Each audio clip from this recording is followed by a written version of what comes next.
ഇത് ആനുവൽ എക്സാമിന് അത്രയും ഇമ്പോർട്ടന്റ് ആയിട്ടുള്ള ഒരു ക്വസ്റ്റ്യൻ പരിചയപ്പെട്ടാലോ? ബോർഡിൽ കാണുന്ന ക്വസ്റ്റ്യൻ ഒന്ന് വായിച്ചു നോക്കുക. 7 മീറ്റർ നീളമുള്ള റിബൺ 5 പേർക്ക് തുല്യമായിട്ട് വീതിച്ചെടുത്താൽ ഒരാൾക്ക് എത്ര മീറ്റർ റിബൺ കിട്ടുമെന്നാണ് ക്വസ്റ്റ്യൻ. അപ്പൊ നിങ്ങൾ എന്ത് ചെയ്യണം? 7നെ 5 കൊണ്ട് ഡിവൈഡ് ചെയ്യണം. സിമ്പിൾ ആയിട്ട് നമ്മൾ ആ ഒരു രീതിയിലാണ് ഇതുവരെ ചെയ്യുന്നത് അല്ലെ. 7 മീറ്റർ 5 പേർക്ക് ഈക്വലി ഡിവൈഡ് ചെയ്യുന്നു.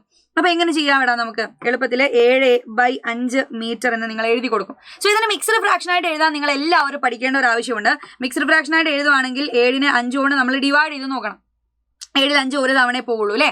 ഒരു 5 ബാക്കി നിങ്ങൾക്ക് 2 എന്ന് കിട്ടിയിട്ടുണ്ടായിരിക്കണം. സോ ഇതിന് മിക്സ്ഡ് ഫ്രാക്ഷൻ ആയിട്ട് എഴുതുക എന്ന് പറഞ്ഞാൽ ആൻസർ ആയിട്ട് കിട്ടിയ 1 നിങ്ങൾ ആദ്യം എഴുതുക. പിന്നെ ഈ ഒരു റിമൈൻഡർ ആയിട്ട് കിട്ടിയ 2നെ ഇവിടെയുള്ള ഡിവൈസർ കൊണ്ട് എന്ത് ചെയ്യുക? ഇതുപോലെ ഡിവൈഡ് ചെയ്യുക. സോ 1 2/5 മീറ്റർ എന്ന് കിട്ടിയാലും 7/5 മീറ്റർ എന്ന് കിട്ടിയാലും സെയിം ആൻസർ ആയിരിക്കും. സോ ഇതിനെ മിക്സ്ഡ് ഫ്രാക്ഷൻ ആയിട്ട് എഴുതുന്നിടത്താണ് നിങ്ങൾക്ക് കുറച്ചുകൂടെ എന്ത് ചെയ്യുന്നത്? ആൻസറിൽ കുറച്ചുകൂടെ ക്ലാരിറ്റി വരുന്നത്. ദെൻ അടുത്ത ക്വസ്റ്റ്യനിലേക്ക് നോക്കാം. 5/8 തുല്യമല്ലാത്തതാണ്. 5/8 ഈക്വൽ അല്ലാത്തത് താഴെ കൊടുത്തതിൽ ആരാണ് എന്നാണ് ക്വസ്റ്റ്യൻ. അപ്പം ഒന്നാമത്തത് 10/16 ആണോ, 15/24 ആണോ, 20/30 ആണോ, 25/40 ആണോ? ശരിക്കും ഇത് ഭയങ്കര സിമ്പിൾ ആയിട്ട് ചെയ്യാൻ പറ്റുന്ന ഒരു പ്രോബ്ലം ആണ്. ഇതിന് ആൻസർ ഞാനല്ല, നിങ്ങളാണ് കമന്റ് ബോക്സിൽ പറയാൻ പോകുന്നത്. ശ്രദ്ധിക്കുക. 5/8 എന്ത് ചെയ്യുക? ഓരോ നമ്പർ കൊണ്ട് മൾട്ടിപ്ലൈ ചെയ്ത് നോക്കുക.